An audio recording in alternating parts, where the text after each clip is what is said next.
السلام علیکم ورحمۃ اللہ وبرکاتہ۔ کیا حال ہیں آپ پیارے بھائیوں کے؟ امید کرتا ہوں کہ اللہ رب العالمین کی رحمت اور اس کے فضل سے آپ تمام احباب خیر و عافیت کے ساتھ ہوں گے۔ انتہائی معذرت کے ساتھ میں یہ بیان کافی دنوں سے ریکارڈ کروانا چاہ رہا تھا، لیکن ذاتی مصروفیات کی وجہ سے اور اللہ کی رحمت بارش کی وجہ سے میں آپ احباب کے سامنے حاضر نہیں ہو سکا۔ محرم الحرام کے مہینے کا آغاز ہو چکا ہے اور آج غالباً 3 تاریخ ہے محرم الحرام کی۔ اسی بنسبت سے آپ احباب کے سامنے محرم الحرام کے حوالے سے کچھ گزارشات قرآن و حدیث کی روشنی میں عرض کرنا چاہوں گا۔ ہمارے ذہنوں کے اندر اس بات کو بٹھایا گیا ہے کہ محرم کی جو فضیلت ہے وہ حضرت حسین رضی اللہ تعالی عنہ کی وجہ سے ہے، کیونکہ 10 محرم الحرام کو حضرت حسین رضی اللہ تعالی عنہ کو شہید کیا گیا تھا، جس کی وجہ سے اللہ رب العالمین نے محرم کو فضیلت عطا فرمائی ہے۔ یہ اکثر و بیشتر احباب سے یہ بات سننے کو بھی ملتی ہے، لیکن میں 1% بھی اختلاف میں جانے کے بجائے میں سہارا لوں گا قرآن مجید کی آیت کا کہ اللہ رب العالمین کیا فرماتے ہیں۔ سورۃ التوبہ میں اللہ رب العالمین فرماتے ہیں ان عدۃ الشہور عند اللہ 12 شہرا فی کتاب اللہ یوم خلق السماوات والارض منها 4 حرم ذلک الدین القیم فلا تظلموا فیہن انفسکم وقاتلوا المشرکین کافہ کما یقاتلونکم کافہ واعلموا ان اللہ مع المتقین۔ مہینوں کی گنتی کی تعداد اللہ رب العالمین کے ہاں 12 کی ہے، جس طرح آپ احباب کے ہاں جنوری، فروری، مارچ، اپریل، مئی وغیرہ ہیں، اسی طریقے سے اللہ رب العالمین کے ہاں مہینوں کی جو تعداد ہے وہ 12 کی ہے۔ اور یہ 12 کی تعداد کب سے ہے؟ یوم خلق السماوات والارض، جب سے اللہ رب العالمین نے آسمان اور زمین کو وجود بخشا ہے اس وقت سے یہ گنتی جو ہے وہ چل رہی ہے۔ منہا 4 حرم، اور ان 12 میں سے 4 مہینے حرمت والے ہیں، جن کی حرمت کو اللہ نے واضح کیا ہے۔ وہ 4 ہیں رجب، ذی القعدہ، ذی الحج اور محرم الحرام۔ یہ 4 مہینے حرمت والے ہیں، اور ان مہینوں کے حوالے سے کہا گیا کہ فلا تظلموا فیہن انفسکم، تم اپنے نفوس کے اوپر ظلم نہ کرو، وقاتلوا المشرکین کافہ، اور مشرکین کے ساتھ اکٹھے ہو کر لڑو، کما یقاتلونکم کافہ، جس طرح وہ تم سے اکٹھے ہو کر لڑتے ہیں، واعلموا، اور جان لو کہ ان اللہ مع المتقین، اللہ رب العالمین ہمیشہ پرہیزگاروں کے ساتھ ہے۔ کہ سورۃ التوبہ کی آیت تھی۔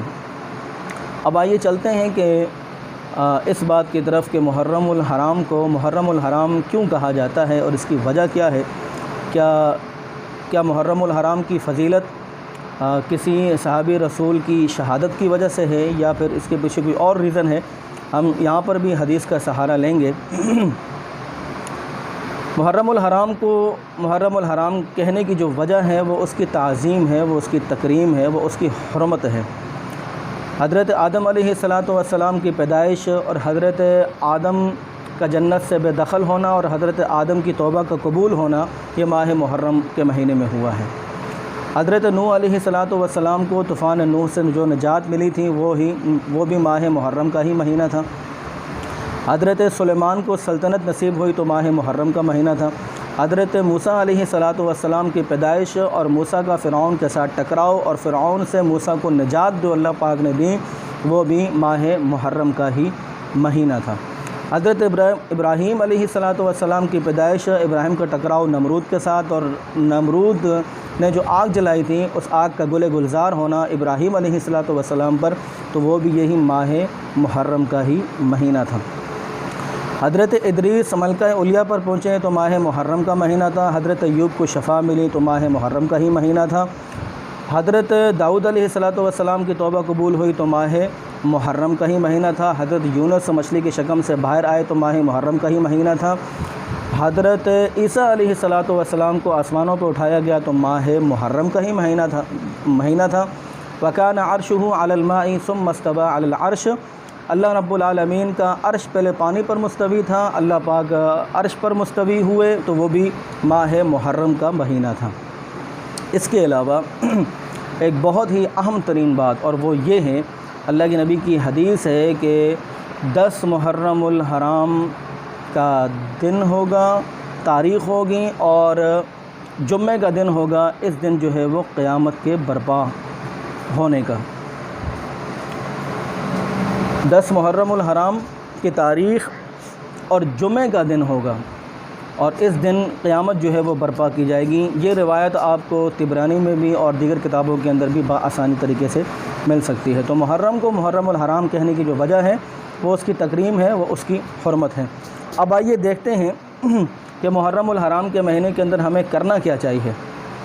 اللہ کے نبی صلی اللہ علیہ وسلم ارشاد فرماتے ہیں، افضل الصیام بعد رمضان شہر اللہ المحرم، کہ رمضان المبارک کے بعد جو سب سے افضل ترین روزے ہیں اللہ کی نظر میں وہ ماہ محرم کے ہی روزے ہیں۔